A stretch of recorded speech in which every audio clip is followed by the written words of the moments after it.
जय जोहार, नमस्कार। स्वागत है आप सभी का दैनिक छत्तीसगढ़ चैनल पर। छत्तीसगढ़ की रोजाना बड़ी खबरों को जानने के लिए इस चैनल को जरूर सब्सक्राइब कर लीजिए ताकि प्रतिदिन हम आप तक महत्वपूर्ण बड़ी खबरें पहुंचा सके। प्रधानमंत्री किसान सम्मान निधि योजना की 21वीं किस्त का भुगतान किसानों के खाते में जारी कर दिया गया है। शिवराज सिंह चौहान ने छत्तीसगढ़ के 24 लाख से ज्यादा किसानों को बड़ी सौगात दी है। प्रधानमंत्री मोदी ने पीएम किसान सम्मान निधि योजना की 21वीं किस्त जारी कर दी है। धमतरी में आयोजित किए गए राज्य स्तरीय कार्यक्रम में केंद्रीय कृषि मंत्री शिवराज सिंह चौहान और सीएम विष्णुदेव साय ने शिरकत की। इसी कार्यक्रम में किसानों को सौगात दी गई है। प्रधानमंत्री किसान सम्मान निधि योजना की 21वीं किस्त का भुगतान जारी कर दिया गया है, जहां किसानों के बैंक खातों में राशि भेज दी गई है। इस बार तकरीबन 18,000 करोड़ रुपए की राशि सीधे बैंक खातों में हस्तांतरण करी गई है। तो वहीं छत्तीसगढ़ के 24,17,000 किसानों के खाते में 494 करोड़ रुपए की राशि का भुगतान हुआ। 1 दिसंबर से लेकर 200 यूनिट तक की बिजली बिल अब हाफ होने जा रही है। छत्तीसगढ़ के उपभोक्ताओं को 400 से लेकर 500 रुपए हर महीने बच सकते हैं। 4 महीने में यह लगातार दूसरी बार बदलाव है। छत्तीसगढ़ सरकार ने 100 यूनिट को बढ़ाकर अब 200 यूनिट बिजली बिल हाफ योजना की घोषणा कर दी है। इसकी वजह से लाखों उपभोक्ताओं को थोड़ी बहुत राहत मिलेगी। अब 200 यूनिट पर 800 से लेकर 900 रुपए तक आने वाला बिजली बिल 420 से लेकर 435 रुपए तक आ सकता है। बता दें कि बिजली बिल हाफ योजना को लेकर यहां पर बड़ी खबर निकलकर सामने आ रही है। मुख्यमंत्री विष्णुदेव साय ने विधानसभा के विशेष सत्र के समापन पर इसका ऐलान किया। सीएम ने बताया कि घरेलू उपभोक्ताओं के लिए 1 दिसंबर से इस नई योजना को लागू किया जाएगा। योजना के अंतर्गत 400 यूनिट प्रति माह तक बिजली बिल खपत करने पर घरेलू उपभोक्ताओं को 200 यूनिट तक हाफ बिजली का लाभ मिलने वाला है और इसकी वजह से 45 लाख से ज्यादा परिवार लाभान्वित होंगे। बड़ी खबर छत्तीसगढ़ के कोंडागांव से, जहां खड़े ट्रक में एक स्कॉर्पियो जा घुसी और 5 लोगों की मौत हो गई।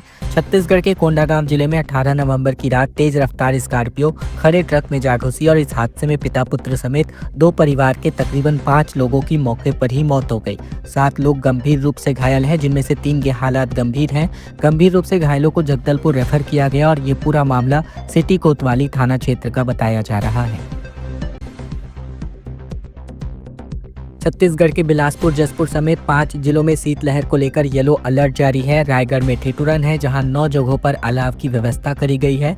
मौसम विभाग ने छत्तीसगढ़ के उत्तर और मध्य क्षेत्र में आने वाले 2 दिनों तक शीतलहर जारी रहने का अनुमान जताया है। इसके बाद 4 दिनों में तापमान में 2 से लेकर 3 डिग्री तक की बढ़ोतरी हो सकती है। मौसम की स्थिति के कारण सुकमा और दंतेवाड़ा में मलेरिया फैलने की संभावना जताई जा रही है। सरगुजा, बिलासपुर और दुर्ग संभाग के कुछ पॉकेट में भी शीतलहर का असर रह सकता है। विशेष रूप से कोरिया, सूरतपुर, मनेन्द्रगढ़, जसपुर और बिलासपुर जिलों के लिए मौसम विभाग ने कोल्ड वेव यानी कि शीतलहर को लेकर अलर्ट जारी किया है। इसमें रायगढ़ में भी सुबह के शाम के वक्त कड़ाके की ठंड पड़ रही है। निगम ने 9 जगहों पर अलाव की व्यवस्था भी। छत्तीसगढ़ बोर्ड ने समय सारणी जारी कर दी है 10वीं और 12वीं की प्रायोगिक परीक्षाओं को लेकर। बता दें, माध्यमिक शिक्षा मंडल द्वारा 10वीं और 12वीं की प्रायोगिक परीक्षाओं की तैयारियों की घोषणा कर दी गई है। जहां तिथि की घोषणा के अनुसार अगर हम बात करें जारी आदेश के अनुसार, तो शासकीय और निजी विद्यालयों में 1 जनवरी से प्रायोगिक परीक्षाएं प्रारंभ होने वाली हैं। स्कूलों को निर्देशित कर दिए गए हैं कि वे 20 जनवरी तक प्रायोगिक कार्य संपन्न कराएं, ताकि बीते शैक्षिक सत्र तक प्रायोगिक परीक्षाएं 10 जनवरी से प्रारंभ होती रही हैं। इस बार 10 दिन पूर्व ही परीक्षाएं प्रारंभ की जा रही हैं, ताकि समय पर विद्यालय प्रबंधन छात्रों के अंक माध्यमिक शिक्षा मंडल को विद्यालय प्रबंधन छात्रों के अंक भेज सके। ऐसे में विद्यालयों के द्वारा छात्रों के प्रायोगिक परीक्षाओं के अंक प्रेषित किए जाने के बाद ही माध्यमिक शिक्षा मंडल अंतिम नतीजे तैयार करता है। 28 तारीख को प्रधानमंत्री मोदी छत्तीसगढ़ के दौरे पर हैं। एयरपोर्ट से प्रदेश भाजपा कार्यालय तक रोड शो आयोजित किया जाएगा। देश की 60वीं अखिल भारतीय डीजी और डीआईजी कॉन्फ्रेंस पहली बार छत्तीसगढ़ में 28 से लेकर 30 नवंबर तक नवा रायपुर स्थित आईआईएम कैंपस में होने जा रही है। इसमें शामिल होने के लिए प्रधानमंत्री नरेंद्र मोदी 28 नवंबर की शाम रायपुर पहुंचेंगे। इनके आगमन पर रोड शो की तैयारी चल रही है। प्रधानमंत्री एयरपोर्ट से सीधे प्रदेश भाजपा कार्यालय कुशाभाऊ ठाकरे परिसर तक रोड शो आयोजित करते हुए जा सकते हैं और इस दौरान रास्ते में 12 से अधिक स्वागत मंच बनाए जाएंगे। छत्तीसगढ़ की लोक कला और नृत्य की प्रस्तुति भी यहां होने जा रही है।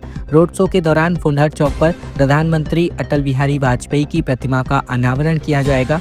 शासन की ओर से रोड शो का प्रस्ताव पीएमओ को भेजा गया है, लेकिन दिल्ली में हुए बम ब्लास्ट और सुरक्षा कारणों की वजह से अभी अनुमति नहीं मिल पाई है। चर्चा है कि रोड शो के रूट का छोटा करके फुंडहर चौक से लेकर प्रदेश कार्यालय तक सीमित किया जा सकता है। बड़ी खबर छत्तीसगढ़ के 7 जिलों से, जहां एसीबी और ईओडब्ल्यू की रेड यहां पर पड़ी है। पटवारी से आरआई बने अधिकारियों पर एक्शन लिया गया।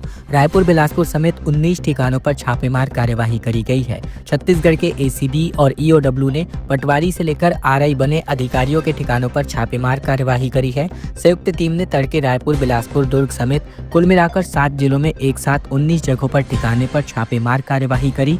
अनियमित चयन और अवैध संपत्ति अर्जित करने के मामले पर शिकायतों पर एक्शन लिया गया। जानकारी के मुताबिक 2024 में पटवारी से आरआई बनने के लिए परीक्षा आयोजित करी गई थी।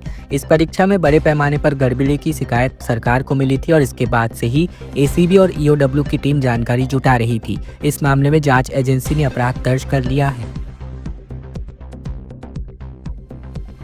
छत्तीसगढ़ युवा कांग्रेस के 11 नए जिलाध्यक्षों की नियुक्ति कर दी गई है। बिलासपुर रूरल में सुनील पटेल और भिलाई नगर में इमाम खान अध्यक्ष बनाए जा चुके हैं। छत्तीसगढ़ युवा कांग्रेस ने जिलाध्यक्षों की नियुक्ति की सूची जारी कर दी है, जिसके अनुसार 11 जिलों में नए जिलाध्यक्ष बनाए गए हैं। इनमें कांकेर में राजेंद्र राजू, दुबे महेंद्र नायक, बस्तर रूरल अभिषेक डेविड, इसके अलावा जगदलपुर शहर में नीलकेत राज झा की नियुक्ति कर दी गई है। इसके अलावा सुकमा में आर्यन चौहान, बेमेतरा में प्रांजल तिवारी को जिम्मेदारी सौंपी गई है। भिलाई नगर में इमाम खान, बिलासपुर रूरल में सुनील पटेल, जहांगीर चांपा में पंकज शुक्ला को अध्यक्ष बनाया गया है। इसके अलावा सक्ती में प्रताप चंद्र, रायगढ़ रूरल उस्मान बैग और सारंगढ़ बिलाईगढ़ में शुभम वाजपेयी जिलाध्यक्ष बनाए। खबरों में आगे बढ़े इसके पहले अगर आपने चैनल अभी तक सब्सक्राइब नहीं किया है, सब्सक्राइब जरूर कर लीजिए छत्तीसगढ़ की रोजाना बड़ी खबरों को जानने के लिए। इसके अलावा इस चैनल को सब्सक्राइब करने के साथ वीडियो को लाइक और इस वीडियो को शेयर कर दिया मत भूलेगा, ताकि उन तक भी यानी दोस्तों और रिश्तेदारों तक भी महत्वपूर्ण खबरें पहुँचाई जा सके। जीजीयू में छात्र की संदिग्ध मौत के मामले में प्रबंधन के खिलाफ अब केस दर्ज हो चुका है। कैंपस में तालाब में सुरक्षा घेरा नहीं होने की वजह से लापरवाही की वजह से यह जान गई है। छत्तीसगढ़ के बिलासपुर में गुरु घासीदास सेंट्रल यूनिवर्सिटी के तालाब में छात्र की संदिग्ध मौत पर पुलिस ने अब विश्वविद्यालय प्रबंधन, सुरक्षा अधिकारी और हॉस्टल वार्डन के खिलाफ केस दर्ज कर लिया है। इसके अलावा पुलिस की जाँच में कैंपस में स्थित तालाब में सुरक्षा घेरा नहीं लगाने, छात्रों की सुरक्षा में लापरवाही सामने आई, जिसके बाद से एफआईआर दर्ज कर ली गई है। बता दें कि 23 अक्टूबर को छात्र अरसलान अंसारी की लाश तालाब में पाई गई थी। वह हॉस्टल से 2 दिनों से गायब था।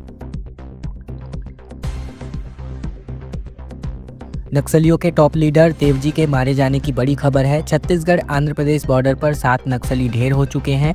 इसके अलावा यहीं पर कल हिड़मा मारा गया था और अब डोंगरगढ़ में जवान के शहीद होने की बड़ी खबर है। छत्तीसगढ़ आंध्र प्रदेश बॉर्डर पर सुरक्षा बलों ने 7 नक्सलियों को मार गिराया है, जिनमें 3 महिला नक्सली भी शामिल हैं।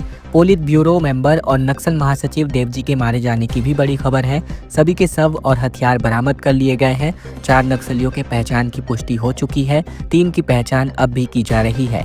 18 नवंबर की सुबह जिस जगह पर नक्सली हिड़मा मारा गया था, उसी इलाके में एक बार फिर से सुरक्षा बलों और नक्सलियों के बीच मुठभेड़ चल रही है। सुरक्षा एजेंसियों को देवजी की मौजूदगी के इनपुट मिले थे, जिसके बाद जवानों को इलाके में भेजा गया था। इसी इलाके में एक दिन पहले हिड़मा, उसकी पत्नी समेत कुल 6 नक्सलियों को ढेर किया गया था। सरगुजा में 4 आरआई के ठिकानों पर ईओडब्ल्यू और एसीबी की रेड देखने को मिली। आरआई भर्ती 2024 में पेपर लीक के मामले में छापेमार कार्यवाही करी गई।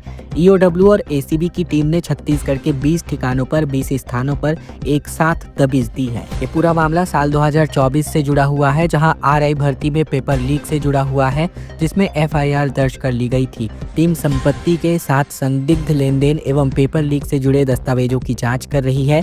ईओडब्ल्यू और एसीबी की टीम ने 19 नवंबर की तड़के अंबिकापुर के महुआपारा निवासी आरआई गौरी शंकर, इसके अलावा फुंदरू डिहारी निवासी आरआई नरेश मौर्य, बौरीपारा निवासी शिकारी रोड निवासी आरआई धर्मदेव लकड़ा, इसके अलावा कोणार्क सिटी निवासी आरआई अभिषेक सिंह के निवास पर छापेमार कार्यवाही करी है और ये चारों आरआई अलग अलग जिलों में पदस्थ हैं। इसके अलावा जिन आरआई के ठिकानों पर दबिश दी गई, ये सभी सीनियर आरआई हैं। आरआई भर्ती परीक्षा 2024 में पेपर लीक के मामलों में ईओडब्ल्यू ने एफआईआर दर्ज कर ली। बेटे से मिलने सेंट्रल जेल पहुंचे पूर्व सीएम भूपेश बघेल, पूरा परिवार साथ में। 3 महीने से जेल में बंद है चैतन्य बघेल। छत्तीसगढ़ में चल रहे शराब घोटाले की जांच के बीच पूर्व मुख्यमंत्री भूपेश बघेल अपने बेटे चैतन्य बघेल से मिलने सेंट्रल जेल पहुंचे, जहां चैतन्य इस मामले में न्यायिक हिरासत में जेल में बंद है। भूपेश बघेल अपने पूरे परिवार, पत्नी, बहू और अन्य सदस्यों के साथ पहुंचे थे, जिसके बाद से जेल परिसर के बाहर भी हलचल तेज हो गई। छत्तीसगढ़ शराब घोटाला में प्रवर्तन निदेशालय ने एक बड़ी कार्यवाही करते हुए पूर्व सीएम भूपेश बघेल के बेटे चैतन्य बघेल की 61 करोड़ 20 लाख रुपए की संपत्ति अटैच की थी। अटैच की गई संपत्तियों में 364 आवासीय प्लॉट और कृषि भूमि के टुकड़े शामिल हैं। ईडी ने यह कार्यवाही धन शोधन निवारण अधिनियम यानी पीएमएलए के एक्ट के अंतर्गत की गई। रायपुर और भिलाई से 2 नाबालिग आईएसआईएस नेटवर्क में फंसे हैं। एटीएस ने इनकी पहचान की है। इंस्टा से पाकिस्तानी हैंडलर्स से संपर्क इन्होंने बनाया था।